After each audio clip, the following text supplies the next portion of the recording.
Welcome back, friends, to the Ransomed Heart Podcast. Craig McConnell, John Eldredge here in the second week of January 2016. Kind of picking up a little bit on last week's theme of anticipating good things.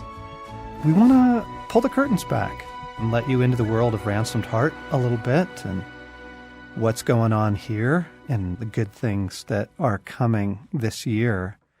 Excited about a couple of things right out of the gate here. In January, Stacy just released 2 devotionals, one for women and one for teenage girls. Really great. I just saw them the other day. They're so pretty. One is called Beautiful Now, and it's a 90-day devotional journey for women. And then Beautiful Me, which goes with Free to Be Me, that book that she wrote for teenage girls. And then February, we release Moving Mountains, which is a book that's been actually long in the works in the sense of I've been learning a lot about prayer over the last 10 years, largely out of necessity. Yeah. Right? The mother of invention, or desperation might be the mother of invention. Anyway, 10 years or more, 20, 30 years of learning about prayer and why some prayers work and some prayers don't. Yeah. And how to pray effectively. And so the book is called Moving Mountains, comes out in February, and we'll be doing some podcasts on that. But probably the big revelation there is that prayer is not just asking God to do something and then waiting to see whether or not he chooses to do it. Yeah. One thing that's so interesting about the timing on this, we get so many people who do a word search on the internet for prayer that come to us, and it kind of surprises me that there's that much interest, that so many people want to know more about prayer. Yeah. Something's going on. Something's going on. It's the number one word that people search on the internet when they find Ransomed Heart is prayer, praying, effective prayer, how to pray. Yeah. And that's encouraging. That's great because you come to the right place. Like, we can teach you, actually. We can teach you a lot about prayer. So super excited about that. And then in March, we have a brand new conference we've never done before. Dan Allender, psychologist, author, started the Seattle School of Theology and Psychology, was my professor years ago when I got my counseling degree. Dan and I are doing a conference here in Colorado Springs on the restoration of the heart, kind of the best of our 30 years of experience of working with people. And I'm particularly looking forward to the interaction. He is a hoot. He's absolutely brilliant, and he's also delightfully odd. And I think the interaction on stage in the teaching on that's going to be particularly. Oh, my gosh, yes.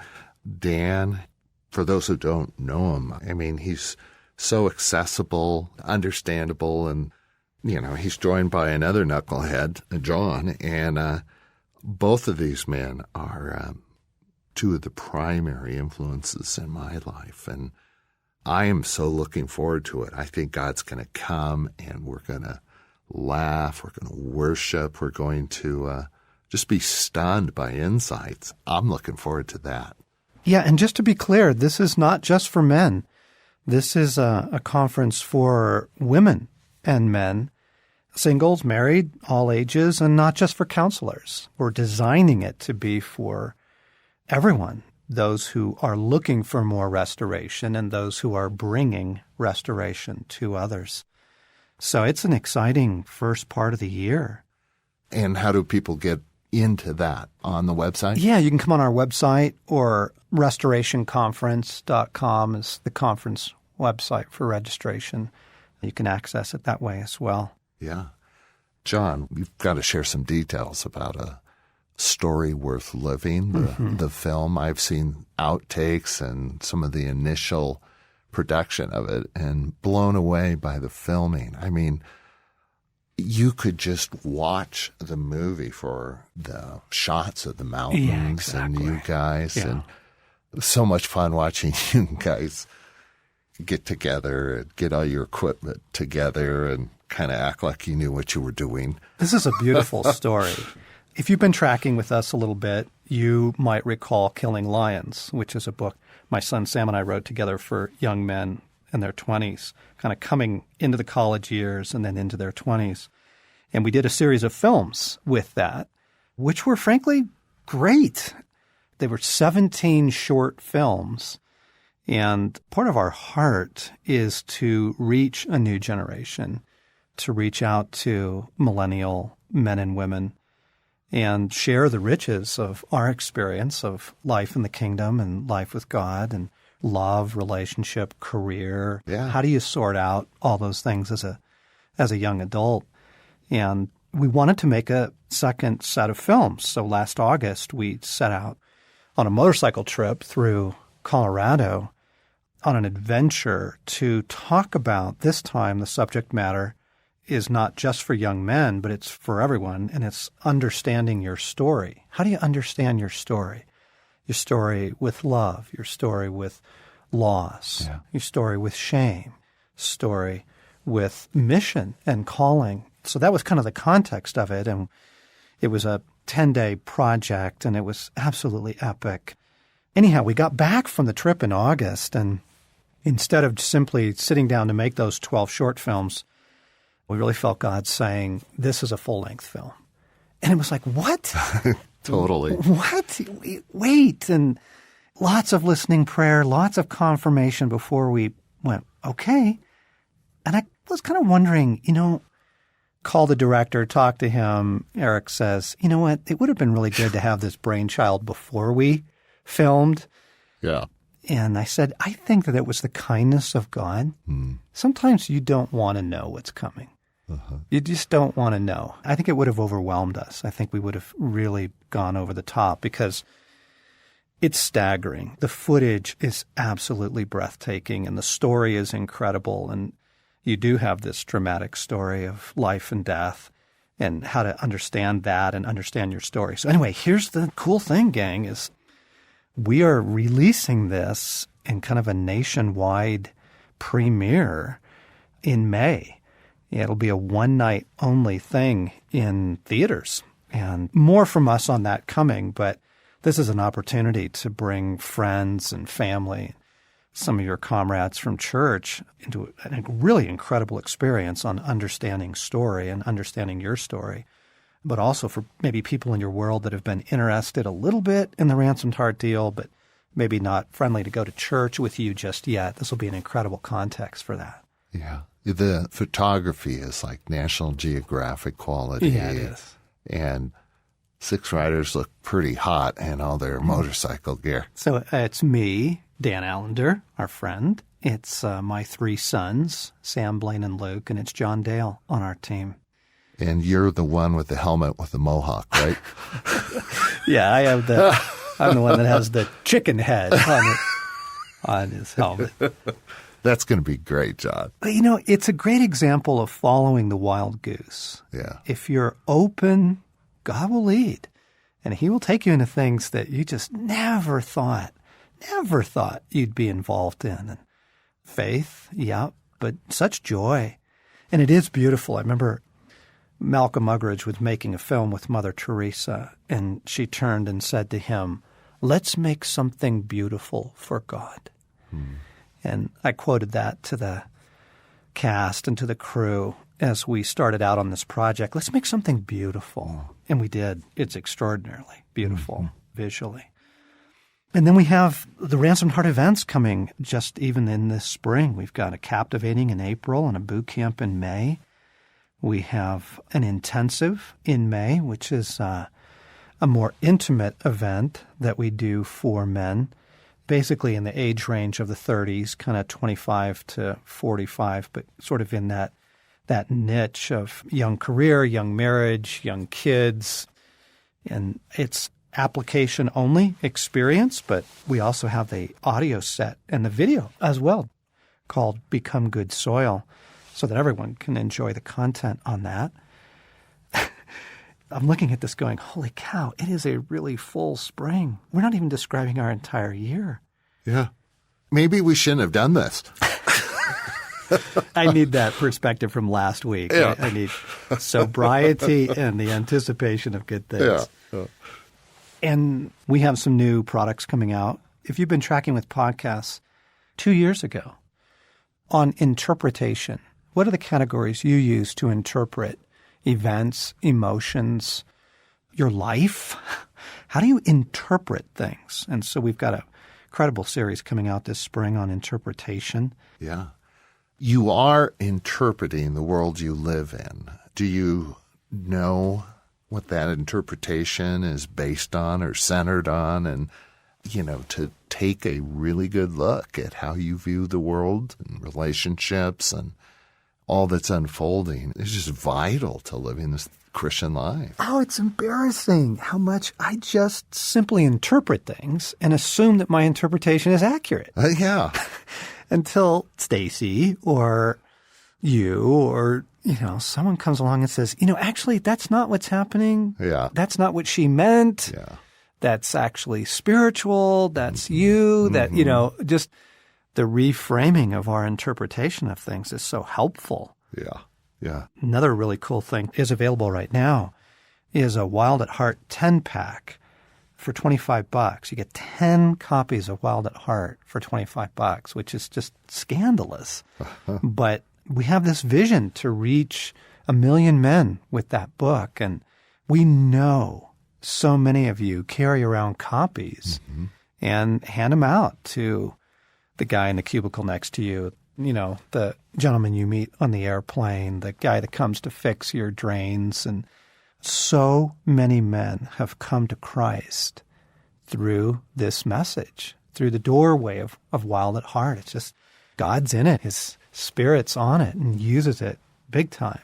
One of my favorite stories with that is a couple of years ago, we got this story from the Marine, was in Iraq, and he's outside outside Baghdad. Yeah, he's in a firefight, and he finds a Wild at Heart in a baggie.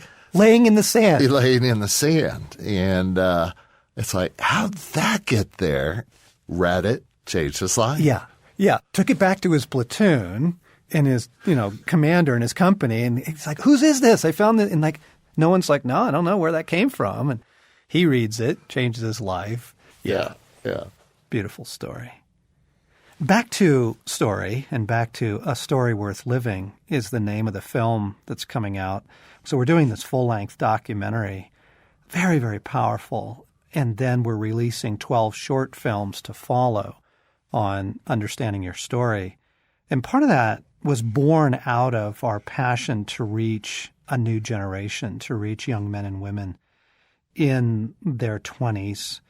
So many ministries just age, and they just track along with the age of the leader. I heard a study that most ministries, their entire constituency is within 10 years, plus or minus the kind of the figurehead. And we noticed that was happening at our conferences, that, whether it was Stacy or me as kind of the leaders, people were either 65 or 45, kind of within that 20-year bracket there. And we said, we don't want 10 years from now for this to just be an aging ministry. We have a heart for young people. And so we launched & Sons Magazine. Don't know if you're familiar with that, listeners, but it's a free online magazine that is incredibly well done. And it's produced and published by my sons and the Ransomed Heart staff here. Craig's in it often. Morgan's in it from time to time as well. And & Sons Magazine kind of fits in that thrust, that push, that outreach. Yeah, it's a great resource. And again, the quality, the photos and the writing, it's pretty amazing. You have 3 sons who are awfully good writers. Yeah, I don't understand this story. It's crazy that all 3 were English majors, all 3 are writers, and really good. Good writers, yeah. Really good writers. Yeah, you got to get on to & Sons. I think you'll really enjoy it. The topics are varied and well written. I'm just struck by the energy, the diversity, Stacy's still doing her monthly women's gathering, Women at the Well, and that's available on Ransomed Heart TV. We record it and then we post it within 24 hours. And incredible teaching, great resource. You just see this energy and this diversity of what God is expressing here through Ransomed Heart. And I just kind of hope that that's inspiring and exciting to people to tap into, to share, to also get yourself dreaming a little bit about what your year might look like and how are you pursuing your restoration this year? What are the things that you're doing intentionally to pursue your restoration? What are the things that you're doing intentionally to share the kingdom with others? What are you doing intentionally to pursue your own calling and your own mission? And that's how all this kind of happens here. Yes. That, and we have limits. We recognize that our resources are limited. So we have to seriously pray about Jesus, what he wants us to do, and how he adjusts what we do yearly. Yes. Speaking of limited resources, we are a nonprofit, and therefore we live really frugally and wisely, and we have to decide from year to year what initiatives we'll do. And some of you might not know that. You might not know that we take in about half our income through our events, our conferences, our resource sales, and then we raise about half of our income through the generosity of folks just like you. So if you'd like to support us, we don't ever hardly ask, because we just don't want to be, the ministry that's constantly clamoring for money. But if this excites you, if you love what we're doing, if you enjoy the podcasts, we'd sure be grateful for your help and your support. And you can do that really simply online on our website at ransomedheart.com, and you'll find a little Give tab there, and it'll also show you how to do it through the mail as well. And so that takes you kind of a glimpse into our spring. And then we've got 3 books coming out in the fall: Journey of Desire, Walking with God, and Waking the Dead, kind of done with a fresh look, with some new content, revisited after 10 years. And I know those books have been huge in the lives of a lot of people, and we just felt like they shouldn't gather dust on the shelf. And kind of in the publishing world, yesterday is ancient history, and so they don't get attention. But we thought that they deserved a fresh round, so those will be coming out in September. And for those who have read them, it's so worth being refreshed and reading them again. Such good content, encouragement. Referring back to last week, so that's one wing of the bird. But in another sense, that's the other wing as well. We do this soberly. We're not just chasing rainbows here. Every one of these things, I would love for you to see how we operate. You sit in on a director's meeting at Ransomed Heart, and it's listening prayer. It's the spirit of wisdom and revelation and talking things through and prioritizing and asking Jesus to guide and to lead, because we do recognize we live in a world at war. We're not foolish about any of this. At any one of our conferences, we bring in a team of intercessors who pray for us. And in fact, we have weekly intercessor update that goes out to men and women all over the world. If you'd like to be a part of that, you can sign up online as well. But the point I'm trying to make is, we take prayer super seriously and take the battle super seriously. We try and live soberly while we dream, right? Yeah. Kind of that picture of last week. Yes. Don't live naively, but at the same time, you don't shut down your dreams, right? Be great to have you podcast listeners join us for some of these things and meet you, and then hear the story of what God did through all these different events and resources. Yeah. So thanks for praying for us and tracking with us and joining with us as we all seek restoration, as we all seek to bring the kingdom of restoration to others. You've been listening to the Ransomed Heart podcast with John Eldredge and Craig McConnell here in the second week of January.